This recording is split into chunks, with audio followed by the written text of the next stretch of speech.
everybody, and welcome. I am Boom, and today we have to see if the Queen can stage a coup and throw the King from his throne. Today, we're going to see if we can beat Pokemon FireRed with only a Nidoqueen.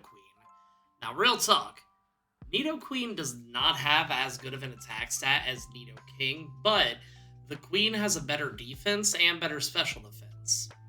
Just like with Nidoking, we do get a wide variety of moves, and for this particular run, we give the rival Charizard, since that's what we went against for the Nidoking. We have Poison Point as an ability, just like before, which is always nice to be able to ping the enemy for a little bit of damage with passing turns. And we have a Gentle Nature, which boosts special defense, but lowers our physical defense. Not the worst thing in the world, given how frail Nidoking was against special attacks. For brief coverage of the rules, we can only use Nidoqueen in battle, but we will absolutely need other Pokemon for HM use. We can't use items in battle, though in between battle is fine, and speaking of battles, let's go ahead and fight the rival at the lab. Also, sorry if my sound is a little bit messed up, I'm still trying to make slight adjustments, and I'm also making some adjustments while recording this. The lab rival battle, we use Scratch, and then from there we use Poison Sting in an attempt to get the poison to pop. It doesn't, but even without the poison, we still managed to pull off a pretty easy victory. With the beginning lab battle out of the way, we are free to go ahead and do the beginning of the game. Given how powerful Nidoqueen is, just like with the King, we go ahead and swing by the optional rival battle to go ahead and see if we can beat it at this level, which I doubt will be too much of a problem. Pidgey is first and naturally opens up with Sand Attack. The good news is we do end up poisoning it, so even though we're missing pretty frequently, we still end up taking it out. We also end up repeating the same process with Charmander, so it is also poison. So even though we are still missing, we can still take it out with 14 HP to spare and get a level up along the way. From there, we make our way through Veridian Forest, and despite not having Peck in our moveset, we're still able to clear the forest pretty well. The bugs go down between scratches and the occasional poison stings, and then all too soon it's time to fight Brock. We open with a double kick and take Geodude to yellow, only getting hit with a soft tackle. After that, another double kick is able to take it out. With him out of the way, we only have Onyx, and a double kick brings it to around half. We get hit with a soft Rock Tomb, and then we can go ahead and take it down with another double kick, winning us a very simple first badge. And it's at this time I'd like to remind you to like the video and subscribe to the channel. We're currently sitting at 821 subscribers. We're almost to the halfway point for that needed watch hours to get some sort of monetization on this channel. And then, as always, we find ourselves quickly approaching a crossroads, and by that, as you know, it's time to choose who we fight first. We go ahead and opt for the rival, who opens up with Pidgeotto and it poisons itself right away, and we connect with a Mega Punch. We swap to Scratch on an outspeed and knock it out. Abra's up next, so we use Scratch to take it to red and then take it down, since it can't fight back. Rattata connects with Quick Attack and also poisons itself, as we double kick it into Oblivion, fulfilling the Raticate is Dead prophecy a little bit earlier than normal. We immediately replace Scratch with Body Slam, increasing the chance of either poisoning or paralyzing. And then as Charmander comes out, we take it to yellow with Body Slam and paralyze it as it growls.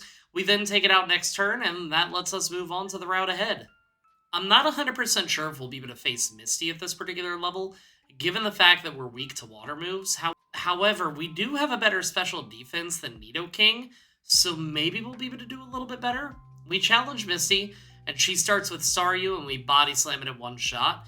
With Starmie, we Body Slam it, tank a Water Pulse, take it to red as it uses Recover, which then we high roll the damage on our next Body Slam, take it out, and win the second badge without too much of an issue. As we board the ship, we don't worry too much about the people aboard, grabbing just the few items that we need, and then challenging the rival. Pidgeotto opens with Quick Attack, and we take it to red, then take it down, thankfully not dealing with Sand Attack. Kadabra is next, and as long as we outspeed and connect, we're fine, which we do at this time, knocking it out. Raticate is next, so we swap over to Double Kick, knocking it out. Charmeleon is up, and we paralyze it with a connected Body Slam.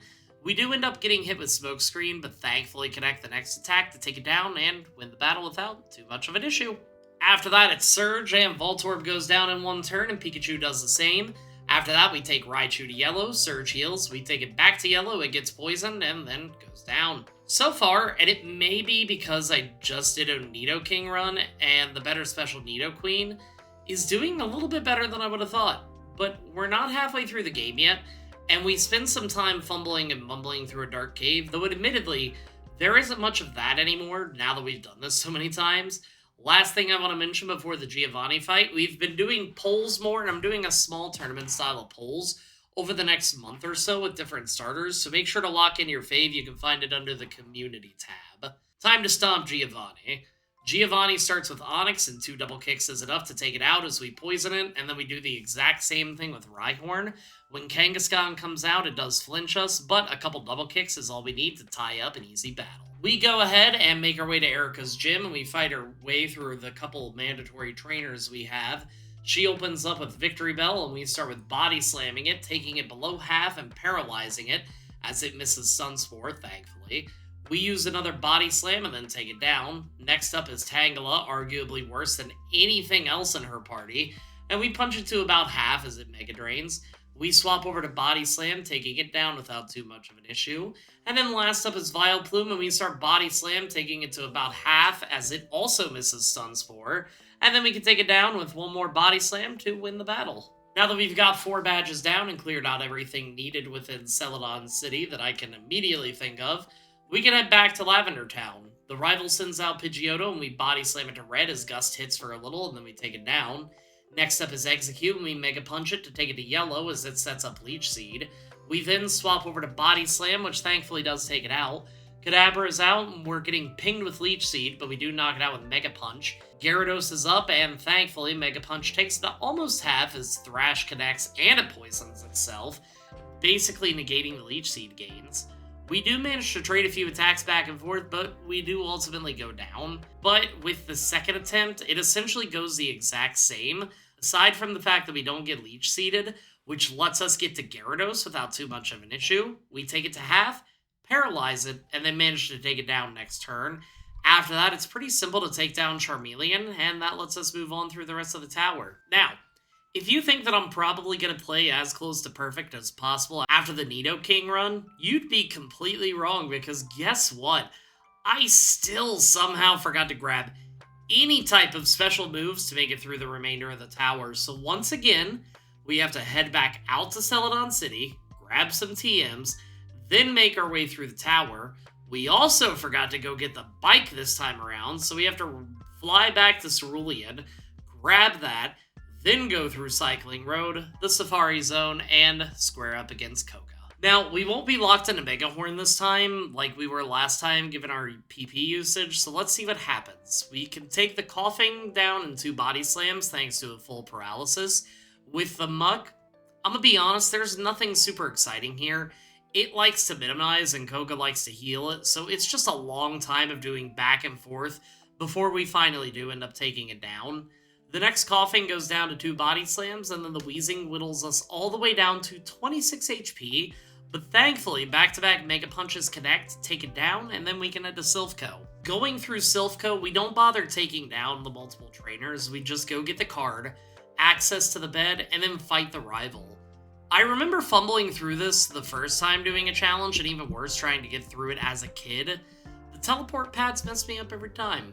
But anyway, rival time. Pidgeot goes down to a single Thunderbolt. We take Execute down to half as we get paralyzed. After that, we can take it down, but now we don't outspeed Kadabra. As it comes out, it uses Future Sight, and we take it to a Sliver. And then for some reason, it just uses Future Sight again.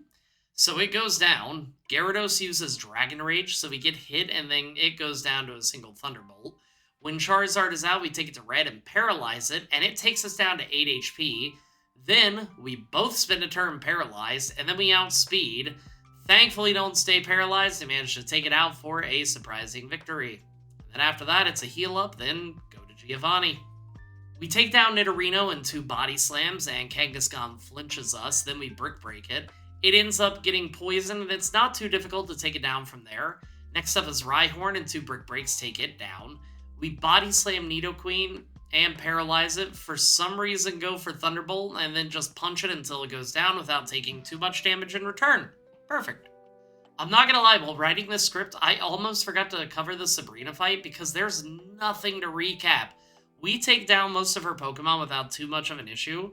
Just like before, the biggest issue is her Venomoth, which isn't even that big of an issue. It just tends to be annoying, and this time is no different. Bad Confusion luck is the only reason that we get smacked around a little bit. Though honestly, I am a little surprised that Alakazam didn't outspeed us and absolutely body us, but that's fine by me. I need to look at the calcs on its speed because I'm very curious why it never seems to outspeed me. We make it through the tower and then challenge Blaine. Given the fact that we have a lower attack, I have a bad feeling about this. Growlithe goes down to 2 body slams, hitting us with Fire Blast. Then with Ponyta, we can take it to about half. It stays fully paralyzed, and then we can take it down. Rapidash is the craziest amount of Paraluck that I've ever seen in one of these runs. We paralyze it, Blaine fully heals. We take it to yellow, paralyze it again, and then Blaine heals up. We take a bit of health, it stays paralyzed. We take it to low yellow, it misses, and then Blaine heals up. After that, there's 2 more full paras, and then we're able to take it down without losing any health. With Arcanine, we body slam it, paralyze, and get hit hard with Fire Blast, swap to Mega Punch, and then ultimately get knocked down. Unfortunately, this marks the point in the run where we have to get rid of Brick Break, swapping over to Dig, because we could always rebuy Brick Break if needed. So, 6 attempts in, Growlithe is a one-shot, and so is Ponyta. Rapidash goes to red, missing Fire Blast. Blaine heals, and it does land a few Fire Blasts before going down. With Arcanine, we swapped a Body Slam, hoping for the para, but we actually end up critting it to yellow. Fire Blast takes us down to 18 HP, so we use Dig, since it'll likely do a little bit more, and then we can take it out. I wasn't really expecting that to happen that way. Normally, if I hit a brick wall, I can never get the luck to line up properly, but again, not gonna complain. Off to Giovanni for the final time. We end up learning Ice Beam again, remembering how it was useful last time. We take down the Rhyhorn, then we hit the Dugtrio with a critical hit to knock it out. Next up is a Nidoqueen, but there could be only one, and we take it to red. Earthquake in return hits hard, showing that this queen won't go down without a fight, and Giovanni heals up. We take it back to low yellow, then knock it out. Nidoking is up next, and we take it to red, getting hit hard with his EQ, down to 8 HP. Giovanni heals up, and we Ice Beam it again to take it to red, then take it down. Last up is Rhyhorn, and we thankfully can take it down in one shot to win the battle. And for the first time in a while, I actually end up talking to Giovanni and realize he says he's going to dedicate his life to training again. And I really like that. It's just a very sweet little tiny touch that the game added. Now we can fight the rival, and Pidgeot goes down to an Ice Beam and a Thunderbolt. Next is Alakazam, and he immediately outspeeds us and melts our brain with a single Psychic attack, forcing us to drool in the corner like Beast Boy after getting hypnotized multiple times by Mad Mod. God, I love the original Teen Titans. We do end up having to level up since we have no way of outspeeding it currently. We could try a Quick Claw, but that would just be completely based on luck. It could happen in 1 attempt, it could happen in 50, it's just hard to say. At 55, Pidgeot goes down to one shot, and with Alakazam, we outspeed and body slam it to yellow. This time it just uses Calm Mind, so that allows us to take it down. Gyarados is an easy one-shot with Thunderbolt. Charizard goes to about half and misses Scary Face, then goes down to another Thunderbolt. After that, both the Rhyhorn and the Execute go down to a single Ice Beam, so we can head to the Elite Four. Let's see how we do against the most dangerous member of the Elite Four for us time and time again, Lorelei. Dugong is first, and we use Thunderbolt to take it to about half as it sets up Hail, then goes down. Cloyster always wastes time, but we take it down not too long after. With Slowbro, we can take it to red with EQ, and it hits us with Yawn. Lorelei heals up, and we hit it again, and then go to sleep for a little nappy.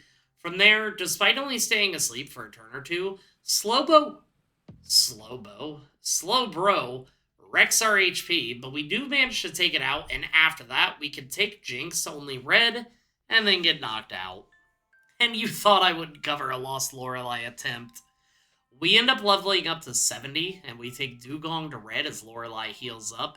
Now, I would have preferred if we got it before taking damage from Ice Beam, but we get a crit to take it down. With Slowbro, we can take it to red with Thunderbolt as it uses Amnesia. Since Lorelei healed up her Dugong, we can freely EQ to knock it out without worrying about the heal. Jinx is an easy one-shot, and then Lapras goes below half, hits us with Ice Beam before another Thunderbolt connects, and that wins the battle. Now with Bruno, you remember how with Nidoking, I forgot Earthquake, and that cost us the battle, like, multiple times? Well, turns out I was right, because the first two Onix go down to Earthquake. Hitmonlee doesn't quite go to half, and it does hit us, but it poisons itself, taking it to yellow, and that lets us take it out with a Body Slam. Machamp goes to below half with Earthquake, but uses Bulk Up. We swap over to Thunderbolt and thankfully get a crit to take it out. Last up is Hitmonchan, and we have to watch it heal repeatedly, but with enough Earthquakes left over, we can take it out, and that lets us move on to Agatha. Again, I should have just learned Earthquake last time, but I forgot because I was sleepy. But Agatha sends out Gengar, and two Thunderbolts take it down, thankfully connecting past the double team. With Haunter, we take it below half, and naturally, Hypnosis hits, and it heals up off Dream Eater. Thankfully, we wake up quick and hit it with Thunderbolt, taking it down. With the other Gengar, we hit it with Thunderbolt, and it puts us to sleep. It hits us repeatedly before we finally wake up, land a crit, and take it down, but our HP isn't looking great. After that, though, we can one-shot Golbat with Thunderbolt, and luckily one-shot Arbok with Earthquake. So with Lance, we can one-shot the Gyarados and tank a Wing Attack from Aerodactyl as we Ice Beam. We tank a Hyper Beam and manage to take out the Aerodactyl. As Dragonite comes out, we actually do outspeed, Ice Beaming it to a Sliver, and then it just absolutely destroys us. We do try this a handful of times, and Gyarados is the same every single time. On this particular attempt, Aerodactyl uses Wing Attack and gets poisoned. We take it to a Sliver as Lance heals up, and there's a bit of a back and forth between this, but we do end up getting Hyper Beamed again and take it out. This time with Dragonite, though, we get a high roll on the damage to take it out in one shot, and then the last two Dragonairs are the absolute same, going down to a single Ice Beam, meaning that we win this battle pretty easily. Time for the rival fight, and I don't feel too confident. The rival starts with Pidgeot, and we use Ice Beam and actually get the freeze, allowing us to take it down without too much of a problem even after the heal up. With Alakazam, Earthquake takes it out, and Rhydon goes down to Ice Beam. Exeggutor gets healed a few times, only hitting Egg Bomb before going down. Gyarados is a one-shot, and Charizard takes us all the way down to 63 HP with Fire Blast, before going down to win us the battle and the challenge. This battle did take about 10 different attempts, but only because of getting sand attacked at the beginning, but I'm still happy that we didn't have to level up. Overall, I feel like we had a little bit easier of a time using Nidoqueen, especially when against the Elite Four, but that could very well just be because we remembered Earthquake, and it's a pretty powerful move. At some point, I'll have to redo the Nidoking run when I have extra time, or at least record and redo that particular part. I really enjoyed this run overall, though. Nidoqueen is a solid Pokemon, and the beefier special defense made for some fun tanking opportunities.